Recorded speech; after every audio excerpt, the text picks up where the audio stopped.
جتنے نام آپ کے سامنے گردش کر رہے ہیں نگران وزیر اعظم کے لیے، اگر گورنمنٹ کا لیڈر آف دی اپوزیشن کا آپس میں اگریمنٹ نہ ہوا، گوادر میں اوپننگ ہو رہی ہے اور پیپلز پارٹی کا ایک بھی منسٹر وہاں پہ نہیں جا رہا۔ نواز شریف کی میڈیکل رپورٹ غلط تھی اور بزدار حکومت نے جعلی رپورٹ بنائی، ورنہ اتنا بڑا پیٹرول کا بم گرا کر یہ کس منہ سے اپنے حلقوں میں جائیں گے؟ ملک میں جس کی 50,000 یا اس سے کم تنخواہ ہے وہ زندہ کیسے ہے؟ یہ اللہ تعالیٰ معاف کرے۔ اگر یہی قسم کی سیاست رہی تو پاکستان بہت جلد دنیا کے لیے ارریلیونٹ ہو جائے گا۔ السلام علیکم، آپ دیکھ رہے ہیں مبشر لقمان یوٹیوب چینل۔ میرا نام مبشر لقمان ہے اور بڑی امپورٹنٹ خبر کل رات کو آئی، بلکہ دو خبریں آئیں، اور وہ دونوں خبریں جو ہیں وہ کافی امپورٹنٹ ہیں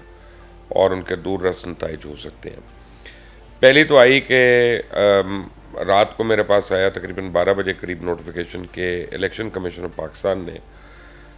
کے پی کے جو چیف منسٹر ہیں ان کو ایک نوٹس دیا، اور ان کو انہوں نے کہا کہ جی اطلاعات ملی ہیں کہ آپ کی کابینہ میں ایسے افراد ہیں کہ جو سیاسی بنیادوں پہ آئے ہیں یہاں پہ اور سیاسی ریفرنسز کے ساتھ آئے ہیں، اور ان میں سے ایک دو جو ہیں وہ ابھی ایکٹیولی پولیٹیکل پارٹیز کی مدد کر رہے ہیں، جن میں ایک آدھا نام بھی انہوں نے لیے کہ یہ جمعیت علماء اسلام فضل الرحمان گروپ کی مدد کر رہے ہیں۔ تو آپ کو انسٹرکشن اب انہوں نے دی کہ فوری طور پہ آپ ان سارے ناموں کو ریموو کریں، چاہے وہ وزیر ہوں، چاہے مشیر ہوں، چاہے کسی بھی کیپیسٹی میں ہو، انٹرم میں ہو، تاکہ وہ کسی بھی طریقے سے الیکشنز پہ انفلوئنس نہ کر سکے۔ تو اسی وقت ایک تو وزیر کی قربانی آ گئی، انہوں نے تو فوراً جو ہے وہ پبلکلی وہاں پہ ان کو ریزائن کرنا پڑ گیا، اور باقی اب جو ہے وہ لسٹیں تیار ہو رہی ہیں اس وقت کے پی کے میں کہ کون کون ہے، کس کی مشاورت سے آیا تھا اور کس کے ریفرنس سے آیا تھا، تاکہ اس کو اب نکالا جائے۔ تو یہ میسج جو بظاہر الیکشن کمیشن آف پاکستان کا تھا، یہ بڑے دور رس نتائج ہیں، اور اس کے آپ سمجھیں کہ جتنے نام آپ کے سامنے گردش کر رہے ہیں نگران وزیر اعظم کے لیے، وہ ساروں ختم ہو گئے۔ مثلاً وہ چاہے اسحاق ڈار ہوں، چاہے شاہد خاقان عباسی ہوں، چاہے رضا ربانی ہوں، چاہے وہ کوئی اور ہوں جو پولیٹیکل پارٹی سے جن کا تعلق ہو سکتا تھا، وہ سارے کے سارے ختم ہو گئے، کیونکہ وہ نہیں آ سکتے اب۔ ان کی ایفیلیشنز بھی ہیں، ان کی ڈائریکٹ ایفیلیشنز ہیں، وہ لاکھ کہیں کہ جی میں اس پارٹی کا ممبر نہیں، میرا اس سے تعلق نہیں، میں اب نفرت کرتا ہوں، یہ کرتا ہوں، لیکن ابھی مشکل ہے، وہ نہیں آ سکتے۔ تو رہ جاتے ہیں دو چار نام، اور میں خیال ہے کل تک، یہ کل نہیں تو میکسیمم پرسوں تک اب یہ فیصلہ ہو جائے گا کہ وہ کون نام ہوں گے، اور اینڈ میں ہونا وہی ہے جو میں آپ کو کہہ رہا ہوں کہ اگر گورنمنٹ کا لیڈر آف دی اپوزیشن کا آپس میں اگریمنٹ نہ ہوا تو یہ نام دونوں کے تجویز کردہ نام جو ہیں وہ الیکشن کمیشن آف پاکستان کو جائیں گے، اور ای سی پی جو ہے وہ ایک فائنل ایک وزیر اعظم بنا کر وہ سامنے رکھ دے گی۔ اور ایک بات اب میں یقینی کہہ سکتا ہوں کہ مجھے الیکشنز اکتوبر میں نظر نہیں آتے، اور اس کی ایک بڑی وجہ جو ہے وہ کل رات کو جو حکومت نے پیٹرول اور ڈیزل کی قیمت بڑھائی ہے تقریباً 20 روپے، دونوں کی قیمت یعنی 19 روپے 96 پیسے، یہ جو انہوں نے بڑھائی ہے، کوئی سیاسی حکومت جو ہے وہ اس طرح بڑھا کر ایک ہفتے کے بعد اپنی ہی حکومت کا خاتمہ نہیں کر سکتی۔ یا تو یہ حکومت نے رہنا ہے، اور اگر نہیں رہنا تو ان کو امید ہے کہ جو حالات ہیں یہ الیکشنز جو ہیں 2 مہینے کے اندر نہیں ہو سکتے، ورنہ اتنا بڑا پیٹرول کا بم گرا کر یہ کس منہ سے اپنے حلقوں میں جائیں گے اور کس منہ سے یہ جا کے بات کریں گے، کیونکہ لوگ اس وقت سڑکوں پہ ابل گئے، لوگ گالیاں دے رہے ہیں، برا بھلا کہہ رہے ہیں پیٹرول، اور جائز کہہ رہے ہیں کہ ایک حد ہوتی ہے، آپ اپنے خرچے کم نہیں کرتے، اپنی گاڑیاں آپ خریدتے رہتے ہیں نئی، اپنے آپ جیو آرز کو نہیں بیچتے، اپنے آپ میو گارڈنز کو نہیں بیچتے، اپنے پرائم منسٹر ہاؤس اور گورنر ہاؤس جو ہے ان کے اندر آپ مینٹننس کی اربوں روپیہ لے جا رہے ہیں ہر سال، اور غریب کی موٹر سائیکل جو ہے وہ بھی آپ کو بری لگتی ہے کہ وہ سڑک پہ چل رہی ہے، اس کی ایمبولنس جو ہے وہ بھی آپ کو بری لگتی ہے، اس کی جو ریڈی ہے وہ بھی آپ کو بری لگتی ہے کہ کیونکہ اس پہ جو سامان آتا ہے ریڈی پہ وہ تو کسی سزوکی میں ہی آتا ہے نا، تو وہ اتنا ہی مہنگا ہو جائے گا جب پیٹرول مہنگا ہوگا۔ تو مجھے نہیں پتا اب اس ملک میں جس کی 50,000 یا اس سے کم تنخواہ ہے یا انکم ہے وہ زندہ کیسے ہے؟ یہ اللہ تعالیٰ معاف کرے، یہ کہنا آسان ہے لیکن یہ کہ مجھے اب سمجھ میں نہیں آتی۔ تو پی ڈی ایم کے اپنے اختلافات جو ہیں وہ بڑے شدید ہو گئے ہیں، پیپلز پارٹی اور نون لیگ کو تو تھے، لیکن کل مولانا فضل الرحمان جو تھے وہ بھی کھل کر سامنے آ گئے ہیں، اور وہ انہوں نے باجوڑ میں حملے کے بعد نہ صرف پی ڈی ایم بلکہ انہوں نے ریاستی اداروں کو بھی آڑے ہاتھوں لیا۔ وہ کہتے ہیں 26 ایجنسیز ہیں اس ملک میں، میری تحفظ کے لیے کیا ہو رہا ہے؟ یعنی اتنے لوگ جب ہمارے شہید ہو گئے، اتنے، اور جائز بات ان کی ہے کہ جب اتنے لوگ مارے گئے تو کون ذمہ دار ہے؟ اب ساری انگلیاں جاتی ہیں کہ جی وہاں پہ وہ دیکھیں عمران خان نے ان لوگوں کو ریہیبلیٹیٹ کیا تھا، تو اب کسی کو سزا تو ملنی چاہیے اس واقعے کی،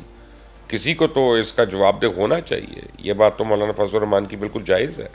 اور بالکل صحیح. اور پھر جب جس کے گھر میں 55 سے زیادہ جنازے اٹھ گئے ہوں ایک ہی دن میں، وہ تو پھر روئے گا بھی، کلپے گا بھی، اور پھر وہ اپنا سنائے گا بھی. پھر آپ کو اس کی کڑوی کڑوی باتیں برداشت بھی کرنا پڑیں گی. لیکن جو فیصل واڈا ہیں، وہ انہوں نے بڑے کاری الزامات لگانے شروع کر دیے ہیں، نہ صرف پی ٹی آئی پہ بلکہ اب حکومت کے اوپر بھی. دو باتیں انہوں نے کہی ہیں. ایک تو انہوں نے کہا کہ نواز شریف کی میڈیکل رپورٹ غلط تھی اور بزدار حکومت نے جعلی رپورٹ بنائی اس کو نکالنے کے لیے، اور بقول ان کے انہوں نے کابینہ میں اس کی بڑی مخالفت کی، بڑا طوفان اٹھایا، لیکن نہیں سنی گئی اور یہ کر دیا گیا. تو پہلا الزام تو لگا نواز شریف کے اوپر کہ جناب وہ غلط رپورٹیں بنا کے جھوٹ بول کر وہ یہاں سے فرار ہوئے تھے. دوسرا الزام جو ہے وہ بیسیکلی جو ہے لگ گیا آٹومیٹکلی، آپ سمجھیں کہ پی ڈی ایم کی گورنمنٹ پہ، کیونکہ اب انہوں نے یہ بھی کہہ دیا، جو میں نے آپ کو بھی بات کہی، کہ یہ الیکشنز کے بارے میں سیریس نہیں ہے. اگر ہوتے تو اس طرح سے قیمتیں نہ بڑھا رہے ہوتے پیٹرول وغیرہ کی. یہ فیصل واڈا نے بھی یہ بات کی. فیصل واڈا آپ کہہ سکتے ہیں اس وقت تو بڑے فیوریٹ کینڈیڈیٹ ہیں کیئر ٹیکر سی ایم کے لیے سندھ کے. ان کا نام کافی حلقوں میں گردش کر رہا ہے کہ وہ کیئر ٹیکر سی ایم آ سکتے ہیں. غالباً زرداری صاحب نے بھی اوکے دے دی ہے، یہ شاید ان کی رہ گئی ہے، لیکن ان کا نام جو ہے وہ آ رہا ہے سامنے. اب ایک طرف تو یہ سب کچھ ہو رہا ہے، دوسری طرف عدالتیں جو ہیں وہ پیشی کھیل رہی ہیں. فل کورٹ کے متعلق جو ریفرنس تھا، اب کل اس کے اوپر سماعت ہونی ہے، یعنی کل فیصلہ بھی آ جائے گا اس کا. آج سپریم کورٹ میں جب یہ جو 9 مئی کے حوالوں سے جو بات ہو رہی تھی، تو جسٹس مظاہر اکبر نقوی نے انہوں نے پوچھا کہ بھئی آپ نے کس وجہ سے کن کن لوگوں کو اٹھایا ہے،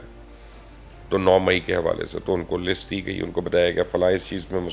ملوث تھا، فلاں اس میں ملوث تھا، فلاں اس میں ملوث تھا. تو یہ جو ہے اب مسئلہ سیریس ہو گیا. اور میں نے آپ کو کہا کہ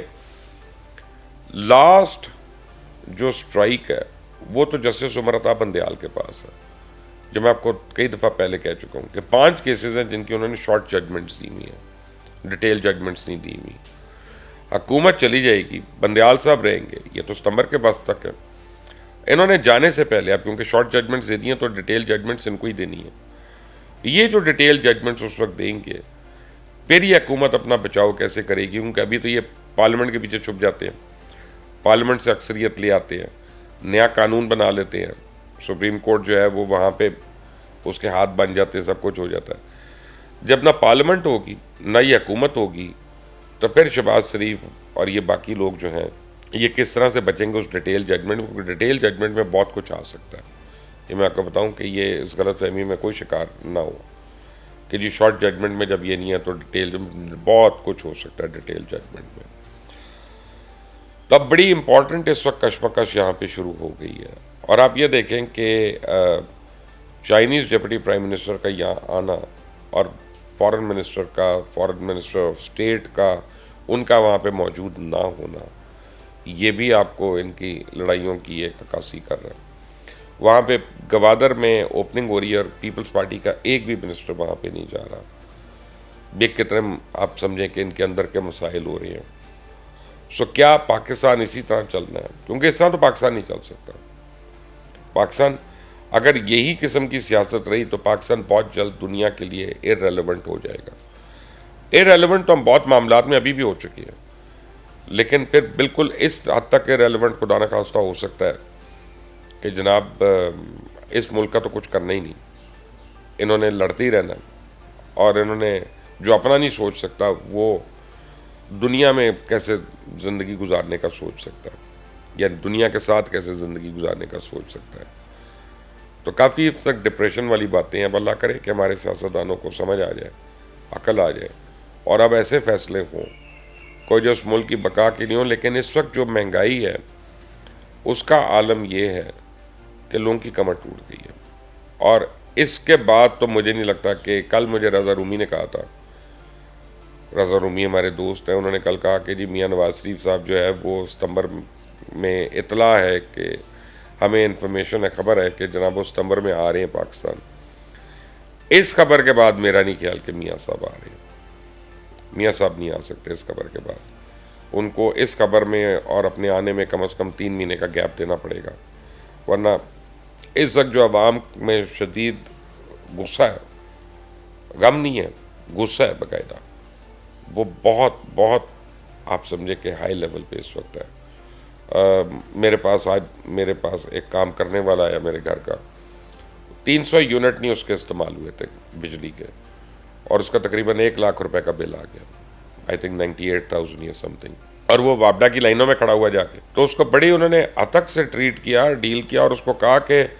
پہلے یہ بل دے دو، اس کے بعد دیکھنا آ کے، پھر آ کے کوئی اپلیکیشن دینا کہ اس کی ایڈجسٹمنٹ کیسے ہو۔ کہاں سے دے گا وہ، ایک مالی ہے، کہاں سے وہ 1 لاکھ روپے کا بل دے گا؟ تو پھر اب میں نے کسی بات کی، تو آپ اس طرح کی جو حرکتیں کر رہے ہیں اور یہ غلط بلنگ کر رہے ہیں، یہ آپ لوگوں کے اندر جو آتش فشاں ہے اس کو آپ تیلی دکھا رہے ہیں ماچس کی، کہ یہ پھٹ جائے اور نگل جائے آپ ساروں کو، کیونکہ نہیں گزارا ہو رہا لوگوں کا، نہ ہسپتال اس قابل رہے ہمارے، نہ دوائیاں، نہ ہماری بجلی، نہ روزگار، پیٹرول، ڈیزل، مٹی کا تیل، آلو، پیاز، ٹماٹر، یہ لینا پڑتا ہے تو آدمی قیمت پوچھتا ہے پہلے کہ آج پیاز کا کیا بھاؤ ہے۔ جو 10 کلو لیتا تھا وہ اب 2 کلو پہ آ گیا، جو 2 کلو لیتا تھا کہتا تھا 4 پیاز دے دو۔ لوگ اب ناپ تول کے، گھر کا کچن بھی جو ہے ناپ تول کے کر رہے ہیں۔ گھروں میں لڑائیاں ہو رہی ہیں کہ فالتو کی بتی کیوں جلی ہوئی ہے،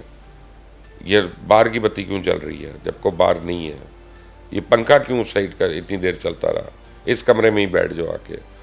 کیونکہ ہر آدمی کی انکم تو 10-10 لاکھ روپے نہیں ہے، نہیں افورڈ کر سکتے۔ تو کیا پلاننگ ہو رہی ہے اس بارے میں؟ نئی گاڑیاں لے رہے ہیں، نئی عمارتیں تعمیر ہو رہی ہیں، نئے اپنا پروٹوکول کی چیزیں کریٹ ہو رہی ہیں، تو یہ تو پھر عذاب الہی کو دعوت دینے والی باتیں ہیں۔ اگر ہم ابھی بھی مشکل فیصلے نہیں کر سکتے تو بہت بڑی مشکل میں پڑ سکتے ہیں، سوچیے گا اس کو۔ اللہ حافظ۔